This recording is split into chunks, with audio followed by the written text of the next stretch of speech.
Welcome students. ये capacitance के जो कॉम्बिनेशन वाला है इसका लेक्चर नंबर 9 है अपने पास, है ना। और अपने कॉम्बिनेशन ऑफ कैपेसिटर्स कब से चालू करे थे? लेक्चर नंबर 7 से, जिसके अंदर मैंने आपको सीरीज़ और पैरेलल के बारे में बताया था, जिसमें सिंपल क्वेश्चंस अपन ने करे थे, है ना। उनका डेरिवेशन भी करा था अपन लोगों ने। तो वहाँ पर अपने बेसिक क्वेश्चंस किए थे लेक्चर नंबर 7 में।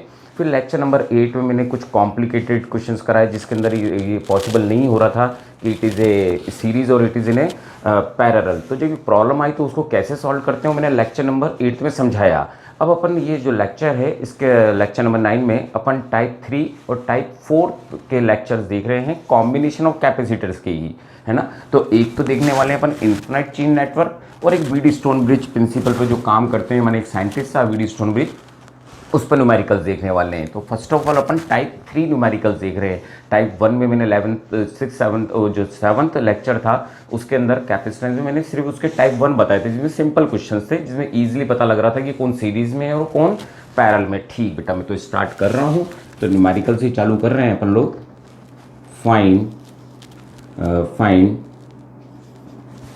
Fine C Q means equivalent capacitance between A and B. अपन को इक्विवेलेंट कैपेसिटेंस फाइंड आउट करना है, पर जिस बार सीरीज दी गई वो कुछ इन्फिनाइट कर दी गई, इन्फिनाइट सीरीजेस कर दी गई हमारे पास। तो उसको कैसे सॉल्व करते हैं अपन लोग, वो ही देख रहे हैं। मीन्स ए और B and each one is C in the same manner, again C and C, again C and C, same manner. Means ऐसे इन्फिनाइट सीरीज हमारे को गिवन कर दी गई। ठीक, तो ऐसे क्वेश्चनों के लिए अपन क्या करते हैं, पहले हम लोग कुछ कंसीडर कर लेते हैं कि इसका जो कैपेसिटेंस है, सिर्फ जो इसका टोटल कैपेसिटेंस है वो मान लो सी इक्विवेलेंट ही कंसीडर कर लेते हैं कि इसका टोटल आंसर सी इक्विवेलेंट होता। ठीक, तो पहला कंसेप्ट मीन्स कहीं ना कहीं हम ये ही कंसीडर कर रहे हैं सॉल्यूशन करते समय कि let's consider it's this circuit बोल दूं, let consider this circuit equivalent capacitance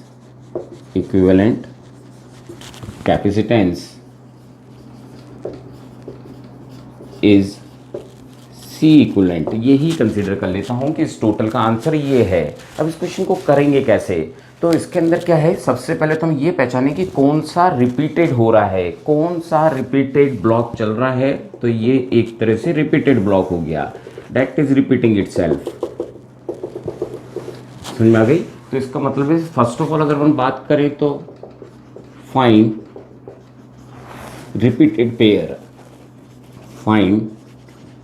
pair, तो रिपीटेड पेयर यहाँ पर हमारे पास ये पहचान गए हम, दैट इज द रिपीटेड, जो बार बार में इस तरह का कॉम्बिनेशन रिपीट हो रहा है उसको अपन कहीं ना कहीं फाइंड कर लिया।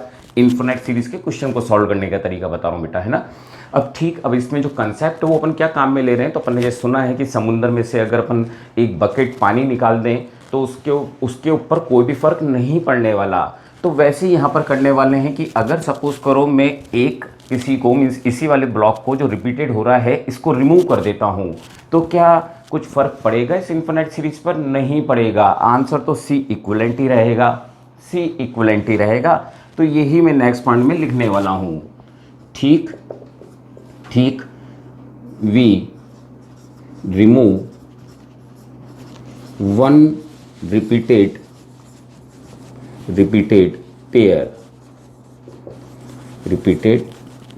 Pair, so remaining network remain infinite।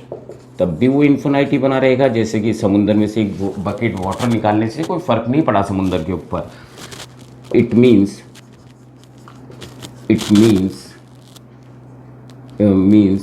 It's answer remain C equivalent. वो ही रहा, अगर मैंने एक वन रिपीटेड पेयर को रिमूव कर दिया तब भी ऐसा ही हुआ।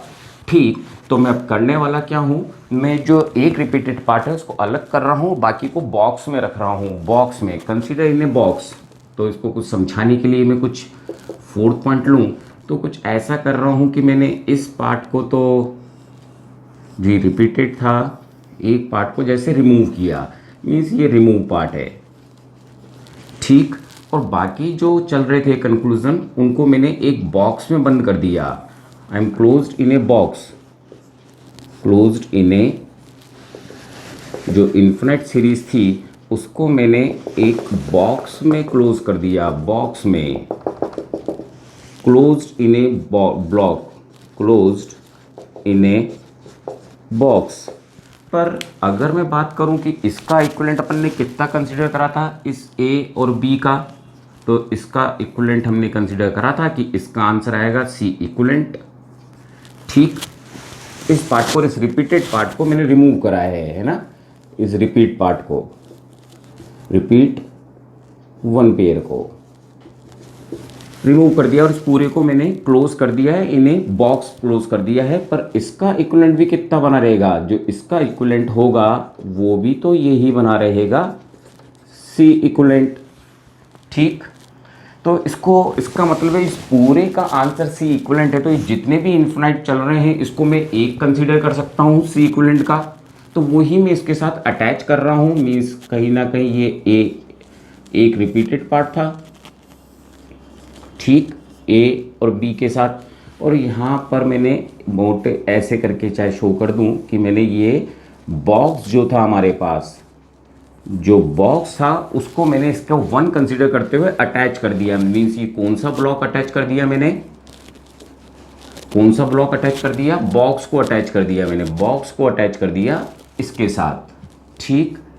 जैसे ब्लॉक मैंने, जो पूरा बॉक्स था उसको मैंने अटैच कर दिया रिपीटेड पार्ट से। ये तो रिपीटेड पार्ट था, है ना, ये रिपीटेड पार्ट था हमारे पास, ठीक।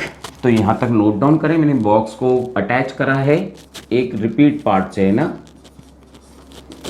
वन रिपीट पेयर से, वन रिपीट पार्ट बोल दूं, ठीक। जो मैंने रिमूव किया था, तो जो आपको सबसे पहले जो पहचानना है वो ये पहचानना है कौन सा रिपीट हो रहा है। तो रिपीट ये ही तो ब्लॉक हो रहा था, तो अपन ने क्या करा, इसको एक रिमूव माना और बाकी सबको बॉक्स में क्लोज कर दिया और उसका आंसर भी सी इक्विवेलेंट ही रहा। तो इट मीन्स हमने सी इक्विवेलेंट ऐड किया और इसका आंसर भी सी इक्विवेलेंट ही है, ठीक। तो इसी कंसेप्ट पर अपन करने वाले हैं, इसको नोट डाउन करें जिससे मैं रफ करके क्वेश्चन को सॉल्व कर सकूं बेटा, ठीक। तो नोट डाउन कर लिया आप लोगों ने बेटा, मैं रफ कर रहा हूँ अब इसको, है ना। तो अपन सॉल्व कर रहे हैं तो थोड़ी जगह लेगा, इसलिए मैं रफ कर रहा हूँ बेटा इसको, है ना, ठीक।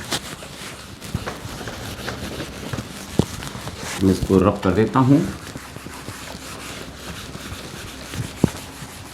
ठीक।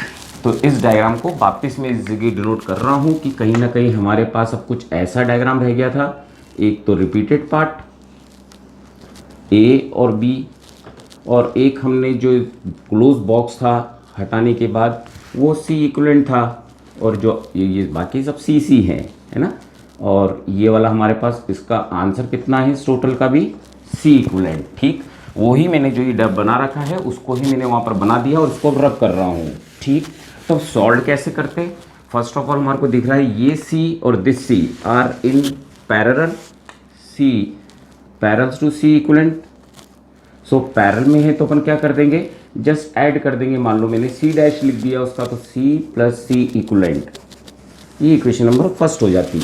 अब अगर इस डायग्राम में इन दोनों को मैंने सॉल्व आउट कर दिया है, इन दोनों को मैंने सॉल्व आउट किया है कि ये दोनों पैरेलल में हैं, तो ये मैंने सॉल्व किया यहाँ पर, ठीक। तो मेरे पास अब डायग्राम कैसा रह जाता, ठीक। ये हो गया हमारा सी डैश, ये हो गया सी, और यहाँ पर हमारा ए और बी आ रहा है। पर इनका खुद का आंसर कितना है यहाँ पर, पूरे सर्किट का सी इक्विवेलेंट, पूरे सर्किट का अपने शुरू में ही कंसीडर कर लिया था। अब ये दोनों किस में दिख रहे हैं हमारे को, C and C dash R in series, और सीरीज में होंगे तो सी इक्विवेलेंट कितना आएगा, मैंने पूरे सर्किट का सी इक्विवेलेंट अपन ने कंसीडर ही करा था, तो वो कितना आ जाता हमारे पास। तो कहीं ना कहीं फॉर्मूला जानते हैं ना सी इक्विवेलेंट निकालने का formula, C dash upon C plus C dash, यही तो लगा दूं।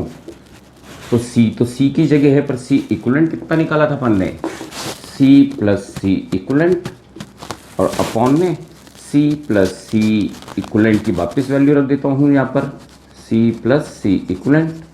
इसको अगर मैं सॉल्व करता हूँ तो ऊपर सी स्क्वायर प्लस सी इक्वलेंट कुछ ऐसा आता, इधर ये 2c हो जाते हैं, जिसको मैं इधर मल्टीप्लाइड करता तो ये 2c इक्वलेंट ये आता हमारे पास, क्योंकि 2c हो जाता ना बेटा ये, तो इससे मल्टीप्लाइड करता तो ये आता, और इसको इससे मल्टीप्लाइड करता तो आई गेट c इक्वलेंट का स्क्वायर। ठीक, इसको थोड़ा अरेंज करूं तो ये c इक्वलेंट का स्क्वायर, ये इधर माइनस होता तो प्लस का c equivalent plus c minus का c स्क्वायर उधर चला जाता इक्वल्स टू 0। ठीक, इसको अगर इक्वेशन सेकंड तो इसको इक्वेशन नंबर थर्ड बोल रहा हूँ। क्या ये हमारे को क्वाड्रेटिक इक्वेशन नजर नहीं आ रही? Quadratic equation it is same as quadratic equation A x square plus B x plus C equals to 0। तो यहाँ पर x किसका काम कर रहा है? c इक्वलेंट का। a किसका काम कर रहा है? 1, इसके आगे कुछ भी नहीं है। b का काम कौन कर रहा है? c, और c का कौन काम कर रहा है यहाँ पर? कैपिटल C का स्क्वायर। ठीक, तो अपन श्रीधराचार्य मेथड लगा दें, इसके ऊपर अप्लाइड करते हैं और वही हमारा आंसर हो जाता। तो क्या इक्वेशन होती है हमारे पास? x इक्वल्स टू माइनस का b plus minus under root B square minus 4ac/2a, ये फॉर्मूला होता है हमारे पास। ठीक, तो इसकी जगह c इक्वलेंट रख दूं। ठीक है ना, c इक्वलेंट से इसलिए समझा रहा हूँ जैसे इजी रहे, आगे चल के अपन x ही कंसीडर कर लेंगे, है ना, जिससे वो बिल्कुल क्वाड्री जैसी दिखती रहे आपको वैल्यू, पर एक बार c इक्वलेंट ही निकाल रहे हैं इसलिए समझाने की कोशिश कर रहा हूँ। यहाँ पर c रख दिया होता plus minus under root c का स्क्वायर, और ये वैल्यू हमारे पास माइनस में आई थी, c इक्वल्स टू माइनस सी, है ना, स्मॉल c जो था हमारे पास, तो कहीं ना कहीं ये यहाँ पर वैल्यू 4 हो जाती, 4 1 और c स्क्वायर। ठीक, और अपॉन में 2 × 1 हो जाता, तो हमारे पास माइनस का c plus minus under root में कितना दिख रहा है हमारे को? 5c स्क्वायर, है ना, अपॉन में 2 चल ही रहा है, तो अगर आप बोलें तो इसको मैं यहीं पर रिमूव कर दूं। ठीक, चलो ठीक है, अगली स्टेप में ले लेता हूँ, माइनस का c plus minus root 5c upon 2, c equivalent हमारे पास आ गया।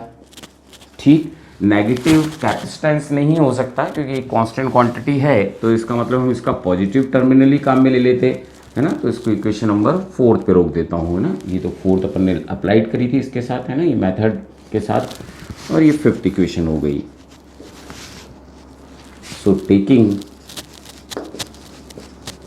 पॉजिटिव, तो पॉजिटिव लेता तो c equivalent equals to minus का c प्लस 5√c/2, ये आ जाता। थोड़ा प्रॉपरली अरेंज करते तो कहीं ना कहीं √5 माइनस 1c अपॉन 2, ये हमारे पास आंसर आ जाता। ठीक, ठीक बेटा, है ना, तो क्वेश्चन को नोट डाउन करें, इसके बाद इसका सेकंड क्वेश्चन कर रहे हैं बेटा अपन लोग, नोट डाउन करें बेटा इसको, है ना। ठीक, दिख रहा है पूरा प्रॉपरली? ठीक, ठीक बेटा, तो इसको रब कर रहा हूँ। अब नेक्स्ट क्वेश्चन देख रहे हैं अपन, है ना।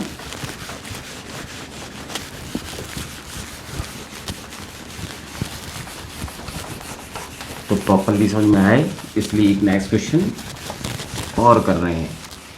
ठीक, पे सभी एक जैसे ही हैं इसके अंदर, तो सेकंड क्वेश्चन कर रहा हूँ, पर वो ही सी इक्वलेंट ही निकालना है अपन को, और डायग्राम कुछ इस तरह से गिवन था अपन को, मीन्स 1 A B, फिर नेक्स्ट वन, फिर this one, in the same way, ये ऐसे ही मूव करा जा रहा था डायग्राम अपना कुछ इस तरह से, ना, एक रिमूव और कर देता हूँ। ठीक, और ये रिपीट होते जा रहे हैं ऐसे ही इन्फिनाइट सीरीज तक अपन को दिया गया। ये सभी अप वाले मान लें 2 माइक्रोफैरेड के हैं, 2 माइक्रोफैरेड 2 माइक्रोफैरेड 2 माइक्रोफैरेड ऐसे दिए गए हैं, और ये वाले सब 1 microfarad 1 microfarad 1 microfarad and 1 microfarad. ठीक, तो बस अब अपन को क्या क्या चीज़ बता रखी है मैंने। सबसे पहले तो आप रिमेंबर रखें कि हमारे को जो रिपीटेड चीज़ का पता लगाना है, first of all find the repeated term, तो वो ही करना चालू कर रहे हैं। यहाँ पर अगर अपन सॉल्यूशन में देखें तो लेट में इस पूरे का इक्विवेलेंट आंसर मान लेता हूँ कि x है ना। तो मैं ये लेट कंसीडर कर लेता हूँ कि let C equivalent of given network is x, ये कंसीडर कर लेता हूँ पूरे का आंसर x है। ठीक, और रिपीटेड टर्म कौन सी हो गई इस बार, यही तो रिपीटेड हो गई, ये रिपीटेड है ना, यही तो रिपीटेड पार्ट हो गया। तो मैं एक पार्ट को रिमूव कर देता हूँ। तो ठीक, मैंने क्या करा, जो एक टर्म थी हमारे पास ये वाली, ठीक,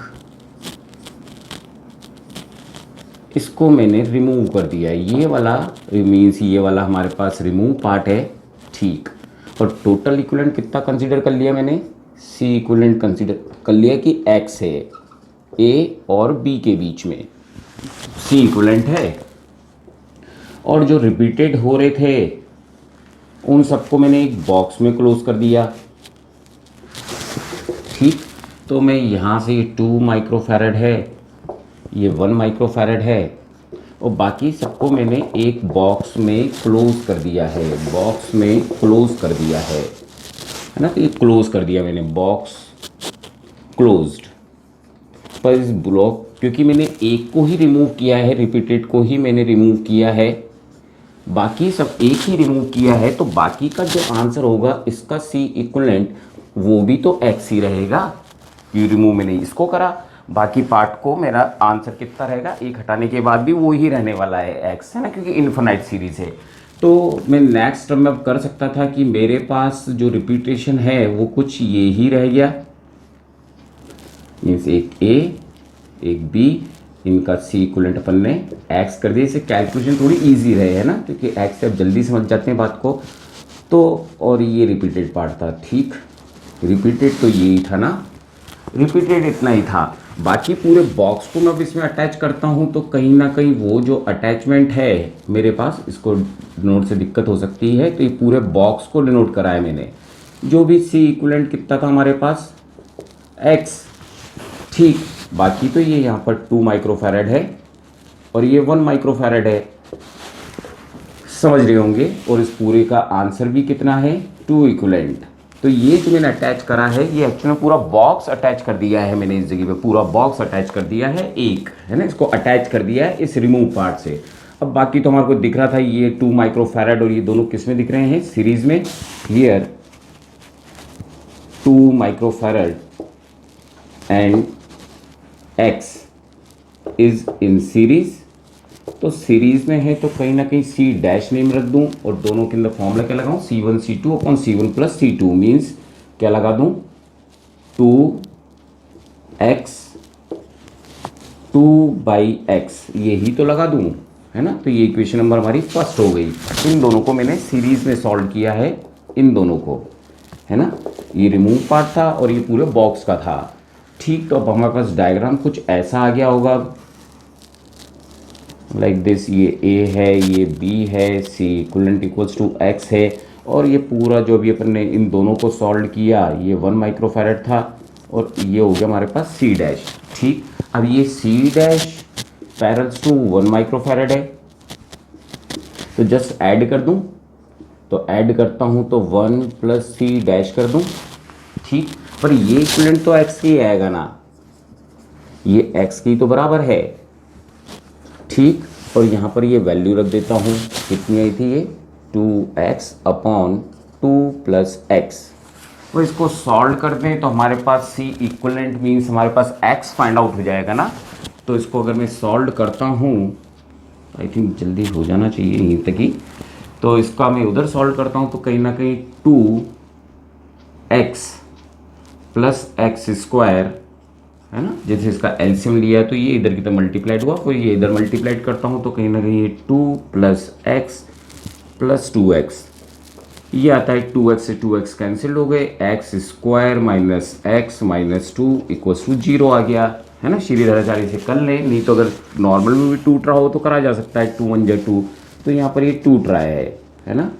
2x plus x minus 2 equals to 0, तो अगर मैं x लेता हूँ तो x माइनस 2 प्लस 1, तो x माइनस 2 इक्वल्स टू 0, तो एक आंसर आया x-2 और एक आया x+1 equals to 0, means x के 2 आंसर आए, एक 2 और एक -1। पर हमारे को पता है केवल हमारे पास आंसर कौन सा लेंगे, पॉजिटिव, तो इसका मतलब 2 माइक्रोफैरड इज द आंसर। और यही तो हमने सी इक्विवेलेंट कंसीडर करा था, तो ये कितना आ गया, 2 माइक्रोफैरड आ गया हमारे पास आंसर बेटा। ठीक, तो आई होप कि आप समझे होंगे कि क्या करना है। हमारे को एक जो ब्लॉक है उसको हमको पहले रिमूव कर देना है और बाकी रिमेनिंग को है तो बॉक्स में ले लें, उसका भी सी इक्विवेलेंट वही रख दें, उसको उसके साथ अटैच करें। पर फर्स्ट ऑफ ऑल पहचानना है रिपीटेड टर्म कौन सी है और फिर इस तरह से अपन क्वेश्चन को सॉल्व कर देंगे बेटा। आई होप फटाफट नोट करें बेटा जिससे अपन आगे क्वेश्चन कर सकें। ठीक बेटा, नोट डाउन कर लिया। ठीक बेटा, मैं रब कर रहा हूँ इसको। ठीक, अब अगर अपन देखें मीन्स इज इनफ है ना, इन्फिनाइट के सभी इसी पैटर्न के रहते हैं। एक थोड़ा सा सिंपल क्वेश्चन करा देता हूँ आपको, कुछ थोड़ा सा डिफरेंट, नॉट बी डिफरेंट, उसके अंदर एक्चुअल में हम लोग काम में लेंगे। नॉर्मल क्वेश्चन है थोड़ा, पर इन्फिनाइट सीरीज का ही है तो उसी को देख लेते हैं। ठीक ठीक, तो इस बार अपन को कुछ इस तरह का सर्किट दिया गया। If each capacitor, question number 3 देख रहे हैं, if each capacitor of 1 microfarad and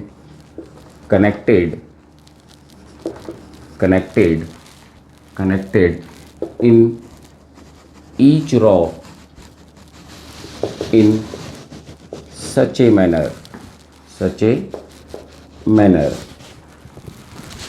1 2 4 8 dot infinite, find equivalent capacitance find out करने के लिए बोला। डायग्राम दिया जाता है इसलिए डायग्राम बना ही रहा हूँ। तो कुल मिलाकर कुछ अपन को ऐसा बोला गया, जैसे फर्स्ट रॉ में 1 लगा हुआ है, फिर 2 लगे हुए हैं, फिर 4 लगे हुए हैं और फिर 8 लगे हुए हैं। तो 8 को तो शो करूँ नहीं करूँ चलता है, 1 2 3 4 5 6 7 और 8, ठीक है, लगा दिए। और ये सीरीज ऐसे ही इन्फिनाइट मूवमेंट ले रही है और ईच है 1 माइक्रोफैरड का, 1 माइक्रोफैरड के हैं सारे ही, 1 माइक्रोफैरड के, ठीक, 1 माइक्रोफैरड के। तो अपन करें क्या, इस बार क्वेश्चन थोड़ा ज़्यादा डिफिकल्ट नहीं है, है ना। ठीक, तो सबसे पहले अगर मैं फर्स्ट रॉ की ही बात करूं, रॉ नंबर 1 के लिए बात करूं, रॉ नंबर 1 के लिए बात करूं और मेरे को इसका इक्विवेलेंट निकालना होता C1, तो ये तो निकल जाता हमारे पास 1 माइक्रोफैरड, ये तो यही रहता। सेकंड की बात करूं, रॉ नंबर सेकंड के अंदर, तो ये सभी किस में दिख रहे हैं हमारे को, इसको C2 नाम दे देता हूँ। तो ये किस में दिख रहे हैं, 1 बाई सीरीज में ना, तो 1/C1 + 1/C2 लगाएंगे ना, तो कहीं ना कहीं इसको अगर मैं सॉल्व करता इम्प्लाइज डैट, तो C2 मेरे पास कितना आ जाता, 1/2 माइक्रोफैरड आ जाता है ना, क्योंकि ये आंसर आता 2, तो इसको रेसिप्रोकल करता तो ये हमारे पास ये वैल्यू आ जाती। वैसे ही अगर मैं इस रॉ नंबर 3 का सॉल्व करता, मीन्स इसको 1/C3 मान लूँ, तो 1 + 1/C1 1/C2 1/C3 ऐसे ही तो करते हैं अपन, मीन्स इसका आंसर आता 3 और उसको रेसिप्रोकल करता तो मेरे पास वैल्यू कितनी आ जाती, C3 = 1/ कितने ऐड करे थे इसके अंदर, 4 ऐड थे, ठीक। तो ये इम्प्लाइज दैट C3 कितना आ जाता हमारे पास, 1/4 माइक्रोफैरड, 1/4 माइक्रोफैरड, ये आंसर आ जाता हमारे पास, ठीक। और ऐसे ही अगर मैं रॉ नंबर 4 को करता, वैसे ज़रूरत नहीं है, ठीक, तो 1/C4 को सॉल्व करता तो इसके अंदर 8 लगे हुए हैं, कितने लगे हुए हैं, 8, 1 2 4 फिर 8 ऐसे लगे हुए थे। तो इसमें 1 ऐसे ही अगर मैं इसको 8 बार लिख दूं तो ठीक है, डायरेक्ट लिख रहा हूँ है ना, तो ऐसे 1 2 3 4 5 6 7 और 8 टाइम्स कर देता तो मेरे पास इसका इम्प्लाइज दैट कितना आ जाता, C4 की बात करूँ तो 1/8 माइक्रोफैरड आ जाता, ठीक। तो इस तरह से सीरीज बनती रहती है हमारे पास। तो इसका मतलब है ये सारे के सारे क्या है, each raw in parallel, since each raw in parallel, तो अगर ये पैरेलल में है तो C इक्वलेंट इक्वल्स टू मेरे पास C1 plus C2 plus C3 plus dot C4 plus dot dot dot dot infinite हो जाता। और ये वैल्यू कितनी आई है मेरे पास 1 प्लस 1/4 प्लस 1/2 1/4 प्लस 1/8 और dot dot dot dot infinite series चल रही है हमारे पास। तो कहीं ना कहीं हमारे को जेपी सीरीज नजर आ रही थी, जीपी सीरीज है ना, जीपी वो भी इन्फिनाइट सीरीज नजर आ रही है। तो इन्फिनाइट सीरीज के लिए फॉर्मूला क्या लगाते हैं, A/1 - R, वेयर मैंने या हियर बात करूं तो यहाँ पर A का मतलब होता है फर्स्ट टर्म, तो फर्स्ट टर्म कितनी है 1, और R का मतलब क्या होता है कॉमन रेशियो, जिसमें अपन क्या करते हैं सेकंड टर्म में फर्स्ट टर्म का डिवाइड कर देते हैं। तो इट मीन्स हाफ में 1 का डिवाइड करता तो हाफ ही तो आता, बस यही वैल्यू अपन ऊपर पुटिंग कर देते हैं तो इस इन्फिनाइट सीरीज का टोटल आंसर मिल जाता है हमारे को, टोटल इक्विवेलेंट। तो ये दे रखा था 1 और यहाँ पर रखा होता अपन ने हाफ, तो इसको सॉल्व करता हूँ तो इस जगह पर ये हाफ आता है, मेरी समझ C इन्फिनाइट इक्वल्स टू आता 2 आंसर आता। इसका मतलब इस पूरे का इक्विवेलेंट कितना आता 2 माइक्रोफैराड के ही बराबर था पूरा का पूरा ये सर्किट जो हमने इतने सारे लगाए थे बेटा, है ना। तो नोट डाउन करें, ठीक बेटा, है ना, इसको नोट डाउन करें, ठीक बेटा। तो इन्फिनाइट के अपन लोगों ने सीख लिए हैं। अब मैं टाइप 4 समझा रहा हूँ, व्हीटस्टोन ब्रिज की क्यों जरूरत पड़ी, है ना। वैसे तो बहुत कुछ दिया है ना, अपन को करंट इलेक्ट्रिसिटी में पढ़ने वाले हैं, व्हीटस्टोन ब्रिज के एक्सप्लेनेशन जो एग्जाम्स में आते हैं, ठीक। तो अपन टाइप 4 देखने वाले हैं बेटा अपन अब, है ना। तो टाइप 4 देख रहे हैं अपन, टाइप 4 न्यूमेरिकल्स में अपन देखने वाले हैं wheat stone bridge based question देखने वाले हैं, ठीक। जरूरत क्यों पड़ी पहले तो वो समझा रहा हूँ। सपोज करो, वैसे भी क्वेश्चन लूँगा आगे चल के, पर पहले थोड़ा समझा दूँ कि सपोज करो हमारे को कुछ इस तरह का सर्किट दिया होता, ये A है ना, ठीक ठीक। अब जो ये क्वेश्चन लिया है मैंने, कुछ भी मान लें इनकी कैपेसिटी कुछ भी, देखो हम लोग को पता लगाने में बहुत दिक्कत हो रही है कि क्या ये पैरेलल में है, क्योंकि इनके बीच में तो ये कनेक्शन बीच में आ गया, एक बीच में जॉइंट आ गया, जिसे हम ये भी नहीं कह सकते अगर यहाँ पर सीधा होता तो हाँ इसको पैरेलल में इसको पैरेलल में, या फिर अपन बोल सकते थे अगर ये नहीं होता तो ये ऊपर वाले सीरीज़ में और नीचे वाले भी सीरीज़ में, मीन्स काम आसान हो जाता ना, ठीक। तो आपको पहली बात तो ये ध्यान रखनी है अगर आप नेट लेवल पर हैं कि अगर आपको कहीं पर भी 5 आपको नज़र आते हैं कैपेसिटेंस, तो कहीं ना कहीं वहाँ पर व्हीटस्टोन ब्रिज प्रिंसिपल लग सकता है, ठीक। तो प्लीज़ रिमेंबर जब भी 5 आए, अब इसने बोला क्या वो ही समझा रहा हूँ, तो मैं इसको रब कर रहा हूँ कि इस तरह के डायग्राम में अपन को प्रॉब्लम आई वैसे आपके क्लियर हो जाएगा, है ना। जैसे मैं करूँगा अभी सब क्लियर हो जाएगा बेटा, ठीक है। तो ये व्हीटस्टोन ब्रिज कोई गेहूँ पत्थर ब्रिज नहीं है, ये एक्चुअल में साइंटिस्ट का नाम है। तो इसने क्या ड्राइव करा और क्या बोला वो ही एक्सप्लेन कर रहा हूँ। तो कहीं ना कहीं बोलूँ तो अकॉर्डिंग टू हिम डायग्राम बना देता हूँ सबसे पहले कि इन्होंने किस तरह का फर्स्ट डायग्राम लिया। तो इन्होंने कुछ रोम्बस की तरह अरेंज करा, कुछ ऐसे अरेंज करे कैपेसिटर्स, है ना। मेनली तो इन्होंने एक्सप्लेन करा था फॉर रेजिस्टेंस, फिर it is use in both, capacitor में भी काम आने लगा ये हमारे। तो ये एक तरह का टाइप बन गया, टाइप 4 जिसको बोलें। तो यहाँ पर आप A मान लें टर्मिनल, और ये B और ये C और ये D कंसिडर कर लेता हूँ, है ना। ये C1 है, ये C2 है, ये C3 है और ये C4 है, ठीक, और ये C5 है। इन्होंने मुझसे बोला क्या कि अगर C और D का पोटेंशियल सेम है, C और D का पोटेंशियल सेम है, तो उस कंडीशन में इसके अंदर कोई करंट फ्लो नहीं होगी, और क्योंकि सेम पोटेंशियल होगा तो फ्लो ही नहीं करेगी, और C और C3 और C और C/4 का जो रेशो होगा वो इक्वल होगा। तो वही मैं लिख रहा हूँ कि according to him if potential at C and D are same, है ना, फर्स्ट पॉइंट की तरह देख लें अपन। Then C1/C3 equals to C2/C4। ये हमारे से बोला, जिसने न्यूमेरिकल्स को बहुत इजी कर दिया, बहुत हम आसानी से कर पाए। तो एक बात तो ये हुई। दूसरा, जब इसका पोटेंशियल सेम है तो सेकंड पॉइंट हम ये भी बोल सकते थे कि no use of C5, no use of C5 means ये तो यूजलेस हो गया। तो इसका मतलब इसकी कुछ भी वैल्यू रखूं, क्योंकि इस पर पोटेंशियल सेम है, since potential at C and D are same. तो जब पोटेंशियल ही सेम है तो इसमें कोई चार्ज फ्लो ही नहीं करेगा। तो जब फ्लो ही नहीं करेगा तो उसका कोई कनेक्शन से कोई मतलब ही नहीं ना, उसको अटैच करने से। इसका मतलब इसका कोई यूज़ नहीं था सिर्फ। और ये बात हमारे को रिमेंबर रखनी है कि अगर पोटेंशियल सेम है, या फिर यूँ बोले कि अगर ये रेशो सेम है तो ये पोटेंशियल सेम हो जाएगा, तो ये पोटेंशियल सेम हो जाएगा। ये बात बोली मीन्स इसको हम रिमूव कर सकते हैं। तो जब इसका नो यूज यूजलेस है तो it can be remove, so it can be remove from circuit, से रिमूव कर सकते थे। ठीक, तो इसको रिमूव करा जा सकता था और फिर काम हमारे लिए बड़ा आसान हो गया था, क्योंकि ये तो मेन टर्मिनल्स ये रहे ए और बी, जहाँ से हमने सप्लाई दे रखी है। ठीक, ए और बी से।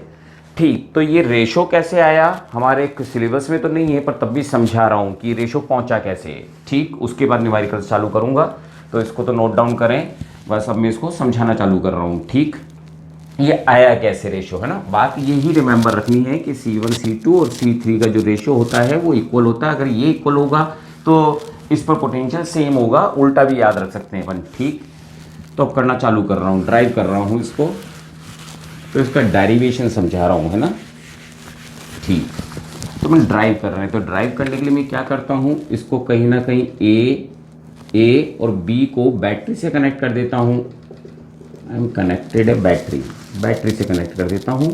ठीक, बैटरी से पूरा डार्कली ही कर लेते हैं, कोई फ़र्क नहीं पड़ रहा। तो ये मैंने बैटरी से कनेक्ट कर दिया, जिसका पोटेंशियल डिफरेंस V है। तो V है तो इसको मैं 0 और इसको V कंसीडर कर सकता हूँ। ठीक, तो इट मीन्स कि यहाँ पर जो पोटेंशियल रहा होगा हमारे पास वो भी V रहा होगा, और यहाँ पर हो गया होगा 0। ठीक, इस जगह पर अब मैं यहाँ पर पोटेंशियल कंसीडर कर लेता हूँ कि यहाँ पर X है। ठीक, और यहाँ का पोटेंशियल कंसीडर कर लेता हूँ कि ये Y है। ठीक, बस अब अपन कैसे करें। और यहाँ पर मालूम कि अगर यहाँ से चार्ज Q थे तो वो यहाँ पर गए होंगे Q1 और यहाँ पर गया होगा Q2। ठीक, और इसके अंदर अपन ये कंसीडर कर रहे हैं कि यहाँ पर कुछ चीज़ फ्लो नहीं कर रही। इसका मतलब है कि सभी जगह में उल्टा कर रहे हैं कि पोटेंशियल पहले ही सेम है। तो इसका मतलब है मैं यहाँ का डेरिवेशन और यहाँ का डेरिवेशन सेम करके और आंसर को सॉल्व आउट कर देंगे बेटा। ठीक बेटा, तो अपन इसको चालू कैसे कर रहे हैं, क्योंकि रेशो बराबर करना है। तो मैं ये कंसीडर कर लूँ कि ये जो एक्स और वाई मान रखा है दोनों सेम है। तो अपन कंसीडर ये कर रहे हैं कि let potential at C and D are same. क्योंकि अगर पोटेंशियल सेम है तो क्या उनकी बात सही थी कि इनके रेशो बराबर होंगे सेम। तो इसका मतलब मैं x और y दोनों को ही x कंसीडर कर लूँ। तो दोनों को ही x कंसीडर कर रहा हूँ, मीन्स इसको भी मैं क्या कंसीडर कर रहा हूँ, D पॉइंट का भी पोटेंशियल x और इसका भी C पॉइंट का भी x कंसीडर कर रहा हूँ पोटेंशियल। ठीक, तो अब ड्राइव कैसे कर रहा हूँ, मैं एक बार यहाँ का पोटेंशियल डिफरेंस निकाल रहा हूँ इस टर्मिनल का, मीन्स V ये वाले टर्मिनल का निकाल रहा हूँ AC का, है ना, फॉर AC। पर मैं AC की बात करूँ तो यहाँ पर कितना हो जाएगा मेरे पास V माइनस एक्स, है ना, V minus x. V potential difference क्या होता है, Q बाई C1। ये हो जाती है ना मेरे पास इक्वेशन। ठीक, वैसे ले लूँ मैं फॉर इस जगह पर AD के लिए लेता हूँ तो ये भी V माइनस एक्स। पर यहाँ पर चार्ज कितने फ्लो कर रहे हैं, Q। तो इट मीन्स यहाँ पर ये Q2 बाई C2 कर दूँ। ठीक, कर दिया। मैं स्मॉल q दे देता हूँ, जब इधर स्मॉल q लिख रहा हूँ तो ये Q1 Q2 इसको Q कर देता हूँ। ठीक, तो ये पोटेंशियल डिफरेंस इसका आ गया, समझ रहे होंगे। तो अगर मैं बात करूँ तो ये भी V माइनस एक्स, ये भी V एक्स। तो फर्स्ट और सेकंड इक्वेशन से मैं ये नहीं बोल सकता Q1/C1 इक्वल्स टू Q2/C2। ठीक, तो Q1/C2 इक्वल्स टू कितना हो गया मेरे पास, C1/C2 हो गया ना। एक मिनट, इसको यहाँ पर स्टॉप कर रहा हूँ, ये Q2 है। ठीक, ये थर्ड इक्वेशन आ गई। ठीक, उसी तरह से है ना, ये C1/C2 मीन्स इन दोनों का निकाल लिया मैंने। वैसे इन दोनों का सॉल्व कर लेता हूँ, CB के लिए और BC के लिए पोटेंशियल सॉल्व कर लेता हूँ। तो फॉर CB के लिए सॉल्व करता हूँ तो पोटेंशियल डिफरेंस कितना आएगा, x-0। मैंने यहाँ का पोटेंशियल 0 और सॉरी यहाँ का पोटेंशियल x और यहाँ का potential 0। Potential difference equals to क्या होता है, चार्ज बाई कैपेसिटेंस। तो चार्ज कितना फ्लो हो रहा है इसके अंदर, Q1 ही तो फ्लो कर रहा है, क्योंकि ये तो जब मैं पोटेंशियल ही सेम मान लिया तो इसका मतलब इसका कोई यूज़ नहीं है, ये एक तरह से सीरीज में हो गए, तो इसका मतलब है यहाँ पर लिख दिया ये मैंने C2। इसमें कुछ C3 करना था ना बेटा, C3 था ये, C3। ठीक, यहाँ पर ये हो गया हमारे पास इक्वेशन नंबर 4 बोल दूँ। वैसे ही अगर मैं नीचे वाला लूँ DB, ये कंसिडर लेता हूँ, तो इनका पोटेंशियल डिफरेंस कितना है, ये x और इसका 0 हो, है ना। तो हाई माइनस 0 करा अपन ने, तो ये Q2 400 वही फ्लो कर रहा है, क्योंकि इनके दोनों के पोटेंशियल सेम कर दिए, तो चार्ज इसमें तो जाएंगे ही नहीं ना। यहाँ पर Q1 चालू हुआ तो यहाँ पर भी कितना आ जाएगा, Q1, और यहाँ पर Q2 था तो यहाँ पर भी कितना आ जाएगा, Q2। तो इट मीन्स कि यहाँ पर वापस हमने वही C4 हो गया हमारे पास, इक्वेशन नंबर 5 हो गई। भाई तो दोनों ही x-0 पोटेंशियल डिफरेंस है, तो इन दोनों को बराबर कर सकता हूँ ना। सो मैं क्या लिख सकता था, Q1/C2 इक्वल्स टू Q2/C4। ठीक, तो Q1/Q2 को क्या लिख सकता था मैं, C2/C4। ठीक, ये इक्वेशन नंबर 4 हो गई, क्योंकि ये भी इसके बराबर, ये भी इसके बराबर, तो ये दोनों भी तो बराबर रहेंगे। तो अगर हम लोग ये इक्वेशन और थर्ड इक्वेशन और फोर्थ इक्वेशन को अगर अपन देखें, तो equation third is equals to equation number 4, ये दोनों तो बराबर हैं, क्योंकि ये भी Q1/Q2, ये भी Q1/Q2, तो हमारे पास आंसर यही आ गया ना जो इस प्रिंसिपल ने बोला था, C1/C3 इक्वल्स टू C2/C4। ठीक, ये डेरिवेशन अपने बोर्ड एग्जाम में तो नहीं है, पर मैंने एक बार प्रूव डेट किया जिससे कि आपको रिमेंबर रहे, है ना। जस्ट मैंने समझाने की कोशिश करी, पर नॉट इन सिलेबस, है ना। तो कहीं ना कहीं हमने इसका मतलब ये पता लगा कि अगर इनका रेशो बराबर है तो इस पर जो पोटेंशियल होगा, पोटेंशियल दोनों पर वो क्या होगा, सेम, और जब सेम होगा तो इसका कोई यूज़ ही नहीं होगा, तो इसको हम रिमूव कर सकते हैं ना। तो फिर हमारे लिए क्वेश्चन करना बड़ा आसान हो जाएगा, जो अपन अब क्वेश्चन के थ्रू देख रहे हैं, है ना। ठीक बेटा, है ना, तो क्वेश्चन देख रहे हैं बेटा अपन लोग, है ना। ठीक, पूरा क्लियर दिख रहा है, ठीक है बेटा, है ना। तो मैं रब कर रहा हूँ।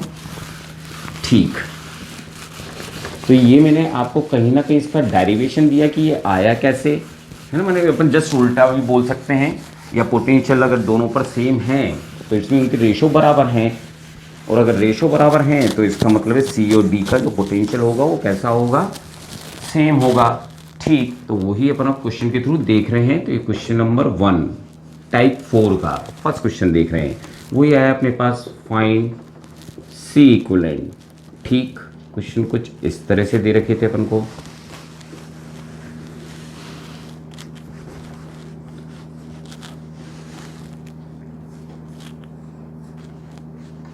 ये 50 माइक्रोफैरड मान लें, 3 माइक्रोफैरड, 12 माइक्रोफैरड,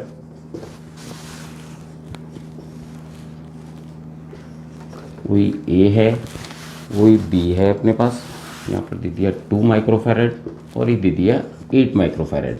ठीक, ये तो मैं बोल चुका हूँ जैसे, तो आपको कहीं ना कहीं व्हीट स्टोन ब्रिज के बारे में सोचना है।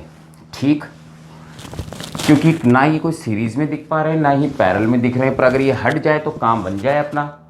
ठीक, तो अपन क्या करें, और दूसरा अगर ये कैंसिल नहीं हो रहा होता, मीन्स अगर इसके रेशो बराबर नहीं हो रहे हैं, तब तो हमेशा दिक्कत हो जाती, तब तो क्वेश्चन सॉल्व होगा, जो मेरे शायद लेक्चर नंबर 11 या 12 के अंदर है, जिसमें हम किरचॉफ लॉ देखेंगे और एक नॉडल मेथड देखेंगे, तब सॉल्व होता। तो ठीक है, सबसे पहले अपन ने क्या करा, एक बार चेक कर लिया रेशो, है ना, इनका रेशो चेक कर लें अपन। तो हियर मैं कुछ रिमूव कर देता हूँ, मान लो ये C1 है, ये C3 कंसीडर कर लेता हूँ, ये C2 कंसीडर कर लेता हूँ और ये C4 कंसीडर कर लेता हूँ। तो अगर मैं इनका रेशो निकालता हूँ मीन्स 2/8 लिखता हूँ और 3/12 लिखता हूँ, तो ये रेशियो तो 1/4 इक्वल्स टू 1/4 आ गया ना। It means C1 upon C3 equals to C2/C4। Obey Wheatstone bridge principle, Wheatstone bridge को ओबे कर रहा है, ब्रिज प्रिंसिपल को ओबे कर रहा है। So no use of, so potential इन पर कितना होगा, same. So no use of C5 equals to 50 microfarad का कोई भी यूज नहीं है। इसको अगर मैं C5 नेमिंग कर दूं उसी ब्रिज के अनुसार, तो इसका कोई यूज नहीं था। सो रिमूव इट, इसको रिमूव कर देते हैं अपन लोग। तो रिमूव करते ही तो हमारे लिए न्यूमेरिकल क्वाइट इजी हो गया। अब तो हमारे को दिख रहे थे सिर्फ ये 2 ऊपर 2 नीचे, जिनको हम बहुत इजीली सॉल्व कर सकते थे, है ना। ये A है और ये B है। ऊपर वाला था हमारे पास 2 माइक्रोफैरड, 3 माइक्रोफैरड, इधर नीचे था हमारे पास 8 माइक्रोफैरड और 12 माइक्रोफैरड। अब बहुत क्वेश्चंस कर चुके हैं बेटा, लेक्चर नंबर 9 चल रहा है, तो डायरेक्टली ऊपर वाला किस में दिख रहा है, 2 and 3 इन सीरीज। तो जब सीरीज में दिख रहे हैं तो इसका नाम C डैश कर दूं तो कितना हो जाएगा, 2 3/2 प्लस 3 मीन्स कहीं ना कहीं हमारे पास 6/5 माइक्रोफैरड इस सीरीज का आंसर निकल जाता। वैसे ही 8 and 12 माइक्रोफैरड इन सीरीज, तो अगर ये भी सीरीज में है तो उसका नाम C डबल डैश रख दूं तो 8 12/8 और ये कितने हो जाते हैं हमारे पास, 8 + 12 20 हो जाते हैं हमारे पास, मीन्स 8 12 और 20। तो कितना हो जाता, 4 की टेबल से कट करता तो ऊपर 24/5 माइक्रोफैरड ये आ जाते। मीन्स अब दोनों के दोनों किस में हो गए, सीरीज में। ठीक, एक C डैश हो गया हमारे पास जो आया था 6/5 माइक्रोफैरड, और एक आया था C डबल डैश जो था हमारे पास 24/5 माइक्रोफैरड। B और ये A है। ठीक, तो अब मैं इन दोनों को दोनों ही ये दोनों ही किस में दिख रहे हैं, पैरेलल में। तो पैरेलल में दिख रहे हैं तो लास्ट इक्विवेलेंट कितना हो जाता है, दोनों को ऐड कर दूं ना, तो दोनों को ऐड करता हूँ। इट मीन्स मेरे पास आंसर कितना आ जाएगा, 6/5 प्लस 24/5 मीन्स ये आ गया हमारे पास 30/5। तो हमारे पास C इक्विवेलेंट कितना आ जाता, तो C इक्विवेलेंट आ जाता हमारे पास 6 माइक्रोफैरड। तो ये हमारा आंसर हो जाता। ठीक बेटा, है ना। आई होप समझे होंगे मैंने क्या करा है इस क्वेश्चन के अंदर, है ना। तो इसका मतलब है कहीं ना कहीं जब भी हमारे को 5 नजर आए तो कहीं ना कहीं आप किरचॉफ लॉ यूज मानी मीन्स आप व्हीटस्टोन ब्रिज ओबे करें। अगर नेट लेवल पर तो हमेशा ही ऐसा होगा, क्योंकि आपके वो किरचॉफ मेथड और जो नॉडल मेथड है वो नॉर्मली नेट लेवल पर नहीं आते, जो मेरे साथ 11th या 12th लेक्चर में रहेंगे, है ना। ये तो 9th लेक्चर चल रहा है, 10th लेक्चर भी आपके लेवल पर रहता है, वो भी देखना जरूरी है आप लोगों को। ठीक, इसके बाद लेक्चर में मैं पैरेलल प्लेट्स के जो कॉम्बिनेशन होते हैं कि कैसे अपने प्लेट्स को लगाकर उसको जो कम रेट का कर दिया वो सब कुछ देखने वाले हैं। ठीक, तो कहीं ना कहीं आप समझे होंगे कि आप हमेशा रेशो चेक करें, जरूर एक गायब हो रहा होगा तो एक गायब होगा और उसके बाद क्वेश्चन बहुत ईजी हो जाएंगे। नेक्स्ट क्वेश्चन कर रहा हूँ बेटा इसके बाद, है ना, नोट डाउन करें बेटा इसको। ठीक बेटा, है ना। तो नेक्स्ट क्वेश्चन देख रहे हैं जो भी सिंपल ही है। ठीक, तो व्हीटस्टोन ब्रिज आते ही क्वेश्चन सिंपल होता है, इसलिए कहीं ना कहीं नेट लेवल पर भी इंपॉर्टेंट रहते हैं। ठीक, तो नेक्स्ट क्वेश्चन टाइप 4 का, find C equivalent between A and B। ठीक, तो हमारे को कुछ इस तरह से कुछ डायग्राम दिया गया।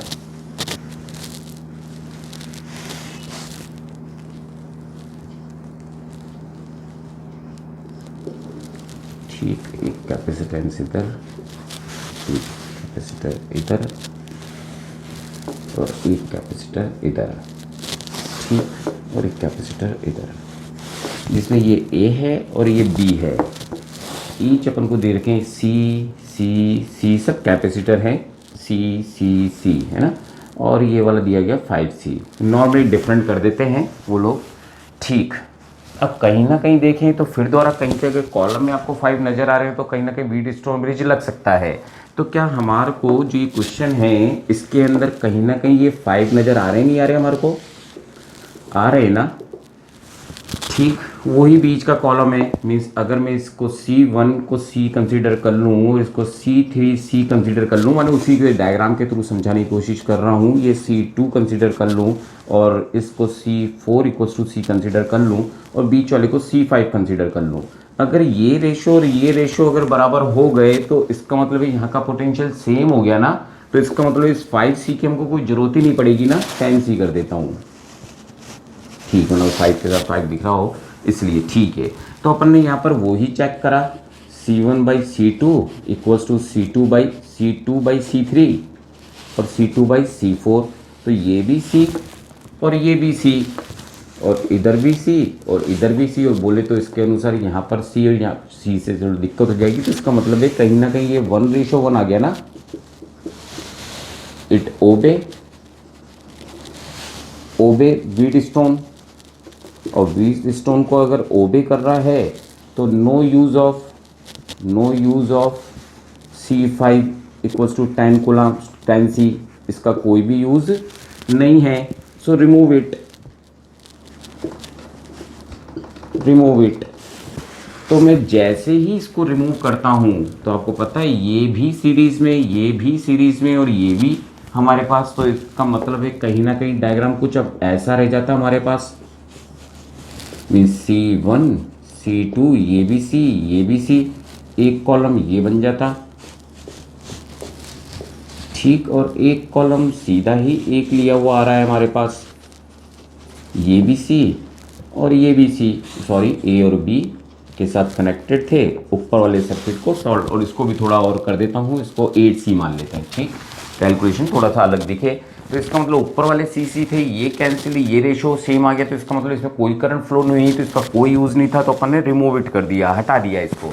तो जैसे ही हटाया होगा तो एक कॉलम ऐसा बन रहा होगा, एक कॉलम ऐसा बन रहा होगा, और ए बी तो सीधा आ ही रहा है। तो इस तरीके तो कुछ कनेक्शन आया हमारे पास। ये 8C हो गया, और इधर ये C3 इक्वल्स टू C है और C4 भी C है। ठीक, अब मैं यहीं पे सॉल्व कर दूं। अगर ये दोनों ही सीरीज़ में दिख रहे हैं हमारे को, तो इसका C' कितना आ जाता हमारे पास, C/2 आ जाता ना, वो C/n मेथड से है ना।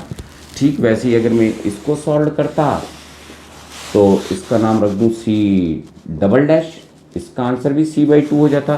तो कहीं ना कहीं अब हमारे पास ब्लॉक जो कहीं ना कहीं रहता वो कुछ हमारे पास ऐसा हो जाता। अब 3 कॉलम ऐसे हो जाते हमारे पास। ठीक, ये B है, ये A है, ये था 8C, ये आया हमारे पास C/2 और ये भी आया C/2। मीन्स जिसका एक C' मान लें और एक C" जो अपन ने कंसिडर करा। अब सभी तो पैरेलल में दिख रहे हैं, और जब सभी पैरेलल में दिख रहे हैं तो जस्ट एडअप ही तो करना था हमारे को। C' और ये जो भी नाम दें इसका, C6 कंसिडर कर लें इसको, तो प्लस C6। तो इट मीन्स ये था हमारे पास C/2 plus C/2 plus 8C। तो ये कितना हो गया हमारे पास, C तो रह गया, तो 9C हमारे पास आंसर आ गया ना, C इक्विवेलेंट ये हमारे पास आंसर आ गया, क्योंकि ये सभी पैरेलल में दिख रहे थे। तो कहीं ना कहीं जब भी हमारे को 5 नज़र आए तो कहीं ना कहीं व्हीटस्टोन ब्रिज की रेशो देख लें, इधर का और इधर का रेशो अगर बराबर आ रहा है तो हमारा काम हो जाएगा। ठीक, नोट डाउन करें, नेक्स्ट क्वेश्चन देख लें बेटा अपन लोग। ठीक ठीक,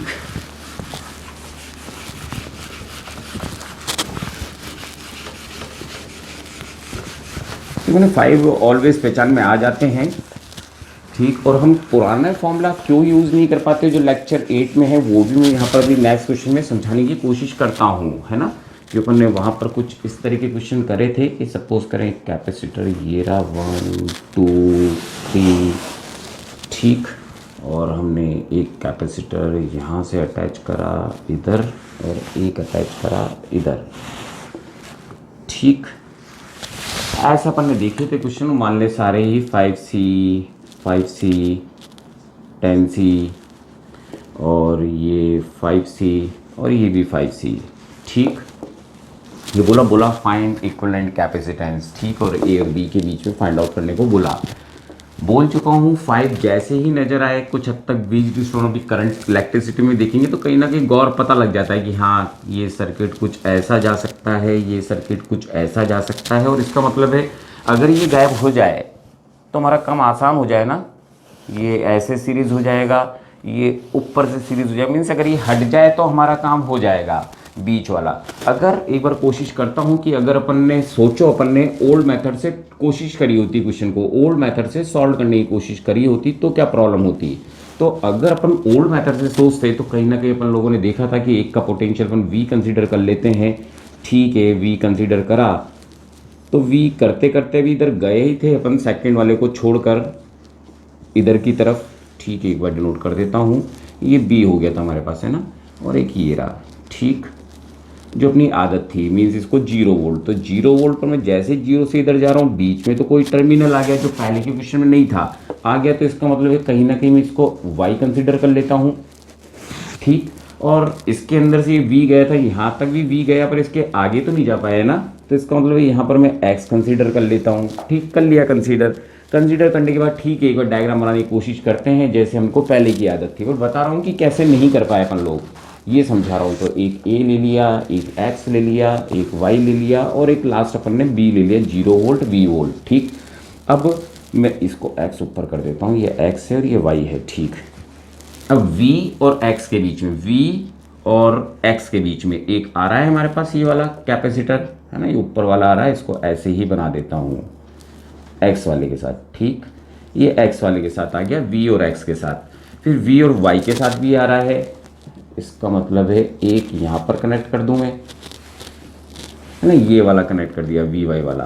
ठीक, फिर एक आ रहा है Y और X के बीच में, Y और X के बीच में। ठीक, ये भी कनेक्ट कर दिया मैंने, और एक और 1 2 3 हो गए, 2 और बचे। Y और 0 के बीच में भी एक आ रहा है तो यहाँ पर कनेक्ट कर देता हूँ एक में। ठीक, ये कनेक्ट कर दिया मैंने। फिर उसके बाद और कोई आ रहे हैं हमारे पास, 1 2 3 4 4 ही हुए, एक कहाँ पर गया।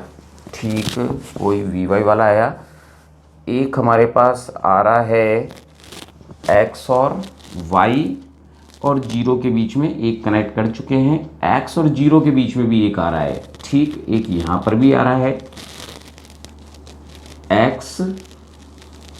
X और किसके बीच में लिया है, 0 के बीच में, X और 0 के बीच में कुछ आ रहा है अपने पास, X 1 2 3 4 5, नहीं एक मिनट इसको रब करूँ। ठीक, कुछ रह गया अपने पास, V और Y के बीच में एक कंसीडर करा मैंने, V और Y के बीच में एक कंसीडर करा मैंने, Y और X के बीच में, Y और X के बीच में, और Y और V के बीच, V और Y के बीच में कनेक्ट कर दिया मैंने। एक कनेक्ट हुआ Y और X के बीच में, Y और X के बीच में, एक X, इससे तो कुछ कनेक्ट नहीं हो रहा, एक कनेक्शन यहाँ पर आया, सॉरी ये X टर्मिनल था, ये 0 टर्मिनल था, मीन्स एक यहाँ पर कनेक्ट हुआ X और 0 के बीच में। ठीक, ये कनेक्शन हुआ, पर क्या आपको अब भी कुछ नज़र आ रहा है क्या कोई चीज़ सीरीज़ में दिख रही है, ये तो बीच में एक जॉइंट आ गया, तो इसका मतलब है हम कुछ बोल ही नहीं पा रहे ना कुछ समझ पा रहे कौन सीरीज़ में कौन पैरेलल में, कन्फ्यूज़न तो वहीं रह गया, है ना। माने हमारा जो सेकंड मेथड था मीन्स मेरे लेक्चर नंबर 8 का, वो भी काम नहीं करा यहाँ पर, तो इसका मतलब है इससे सॉल्व करना इसका पॉसिबल नहीं था ओल्ड मेथड से। पर अगर अपन ने यही चीज़ के अंदर, पर अगर हमारे को पता था कि अगर इसमें से ये डिनाई हो जाए, अगर ये गायब हो जाए या इसमें से भी ये गायब हो जाए तो हमारा काम इजी हो जाएगा। अगर ये गायब हो जाए तो ये आ जाएंगे सीरीज़ में और ये भी आ जाएंगे सीरीज़ में। अगर ये रिमूव हो जाए, इफ़ इट इज़ रिमूव, तो अगर ये रिमूव हो जाए तो व्हीटस्टोन ब्रिज की वजह से हमारा काम आसान हो जाएगा। तो ठीक है, वो ही अपन ने चेक करा, तो अगर if it is remove then it become simple, simple हो जाएगा या इजी हो जाएगा हमारे पास सॉल्व करना। ठीक, तो इसको रिमूव करता हूँ तब तो इसका मतलब ये है कि अब ये चेक करा जा सकता था कि मैं थोड़ी सी नेमिंग कर दूँ। तो ये नेमिंग में C1 करता हूँ, इसको C3 करता हूँ, इसको C2 और इसको C4 कर देता हूँ, बिल्कुल आपको पहले की तरह मैच कराते हुए, और इसको C5 कर देता हूँ। ठीक, तो देखो C1 C2 अगर ये हट जाए बीच में से तो हमारे लिए काम आसान हो गया ना, कि ये दोनों और ये दोनों का रेशो अगर मैच कर जाए तो 5 दिखते ही ये काम करना है। इसका मतलब है इससे तो सॉल्व नहीं हो रहा था, ये रिमूव हो जाए तो काम हो जाएगा, क्योंकि रिमूव हो जाएगा तो ये डायग्राम थोड़ा यूँ ईजी सा हो जाएगा हमारे पास, है ना। अगर ये रिमूव हो जाता है तो जैसा मैंने रफली बना रखा है वैसे ही बना रहा हूँ। तो एक डायग्राम ये रहा ए हमारा, और एक सर्किट ये कुछ ऐसा आ रहा है हमारे पास। मैंने जैसे इसको रिमूव किया है, इस वाले को, ये जो ये एक्स और वाई लिखा था उसको मैंने रिमूव किया है, एक्स और वाई वाले को, एक्स और वाई वाले को अगर रिमूव हो जाए तो हमारा काम तो बन जाए ना। इधर ये वाई उधर ये एक्स है, अगर ये रिमूव हो जाए तो देखो ये दोनों सीरीज में, ये दोनों सीरीज में काम खत्म ना। अगर ये वाला हट जाए, एक्स वाई वाला हट जाए तो हमारा काम हो जाएगा ना। तो बस ये ओल्ड मेथड हटता तो होता ना, पर ये हटेगा तो व्हीटस्टोन का प्रिंसिपल का ओबे होगा ना, तब होगा ना। इसलिए मैं रफ कर रहा हूँ कि ये मेथड वर्क नहीं करा ना। तो मैंने ये बात समझाई कि वो मेथड वर्क नहीं कर रहा, इसलिए। पर 5 जब भी हमारे को 5 नजर आए, व्हीटस्टोन ब्रिज के बारे में सोचना है बेटा, है ना। नेट पर तो ऑलवेज सोचना है। ठीक, तो इट मीन्स हम यहाँ पर भी चेक कर लें, C1/C3 equals to C2/C5 C4। तो इट मीन्स इसका रेशो देखूँ तो 5C/5C, और इसका भी 5C/5C ये रेशो आ रहा है। तो ये तो 1/1 इक्वल्स टू 1/1 हो गए, मीन्स ओबे व्हीटस्टोन। और जब व्हीटस्टोन ओबे कर रहे हैं, no use of C5 equals to 10C, तो कोई है ही नहीं। तो मैं अब इसकी तरह ही डायग्राम बना देता हूँ कि हमारे पास बचा क्या। तो कहीं ना कहीं ये A था, ये C1 उठा रहा हूँ मैं, है ना। ठीक, C1 को लेता हुआ ऐसे ये, और ये B मीन्स ये C2 है हमारे पास। ठीक, और नेक्स्ट वाले टर्मिनल लूँ तो मेरे पास कुछ ऐसे आ गया ये टर्मिनल, मीन्स ये यहाँ से लूँ इसको, टर्मिनल को उसको ऊपर उठा दिया था तो इसको सीधा ही ले लेता हूँ। ठीक, थोड़ा नीचे लूँ इसको, जिससे बिल्कुल वैसा करा सकूँ कि पिक्चराइज क्या कर रखा है मैंने। ये ए था अपने पास, है ना। तो इसके स्टेट में ही यहाँ पर ये ले लेता हूँ। ये वाला था हमारे पास C3, और उसके बाद ये रिमूव होता हुआ यहाँ पर एक इससे अटैच होता हुआ कुछ ऐसा हो गया हमारे पास डायग्राम। ये था हमारे पास C4। ठीक, ये बीच वाला हटा दिया मैंने, ये वाला C5 वाला हट गया क्योंकि इसका ओबे कर रहा था और C5 की जरूरत नहीं थी। अब ये ऊपर वाले किस में दिख रहे हैं, सीरीज में, C1 and C2 in series. तो जब ये सीरीज में थे तो ये भी 5 और ये भी 5, तो C डैश कितना आ जाता हमारे पास, 5/10, तो कितना हो जाता हमारे पास 5/2, है ना। और 5C ले रखा था मैं, ठीक है, तो ऐसे लिख देता हूँ, 5C अपॉन 5C + 5C। तो ये कितना आ जाता, 10 आता नीचे, 1 से कैंसिल होता, तो कहीं ना कहीं हमारे पास एक 5C/2 आ जाता वैल्यू, है ना। 10 से कैंसिल होता तो ये आ जाता। वैसे ही C" की बात करूँ, वैसे ही नीचे दिख रहा है कि C3 and C4 are in series. जहाँ ये सीरीज में, वैसे ये भी सीरीज में, इसका भी आंसर वही आ जाता। C" रख दूँ, वही 5C अपॉन 5C + 5C कितना हो जाता है मेरे पास, वही एक 5 से ऊपर 25 है, नीचे 10 है, तो कहीं ना कहीं हमारे पास 5C और एक C से C कैंसिल होता, तो यही आंसर आ जाता। अब ये दोनों किस में दिख रहे होते हैं हमारे को, पैरेलल में। और जब पैरेलल में होते हैं तो अपन जस्ट ऐड ही तो कर देते हैं B और A, और ये था हमारे पास C' और ये था C', तो हमारे पास C इक्विवेलेंट कितना आ जाता, पैरेलल में दिख रहा है तो C + C', means 5C/2 + 5C/2, तो मीन्स हमारे पास आता 10C/2, तो हमारे पास आंसर तो 5C ही आया। आई होप समझे होंगे क्या करा है। मेरी बस यही रिक्वेस्ट है कि आप कम से कम रिमेंबर रखें कि जब भी 5 दिखे तो कहीं ना कुछ कैंसल्ड हो रहा होगा और कोई जो पोटेंशियल डिफरेंस रेशो सेम आ रहे होंगे, जिसकी वजह से कोई ना कोई कैपेसिटर को रिमूव कर पा रहे होंगे क्योंकि पोटेंशियल सेम आ गया होगा। यही इसका प्रिंसिपल था, प्लीज़ नोट करें। ठीक, इसका लास्ट न्यूमेरिकल करा रहा हूँ इस पर। ठीक, तो ये थे व्हीटस्टोन के क्वेश्चंस अपने। ठीक,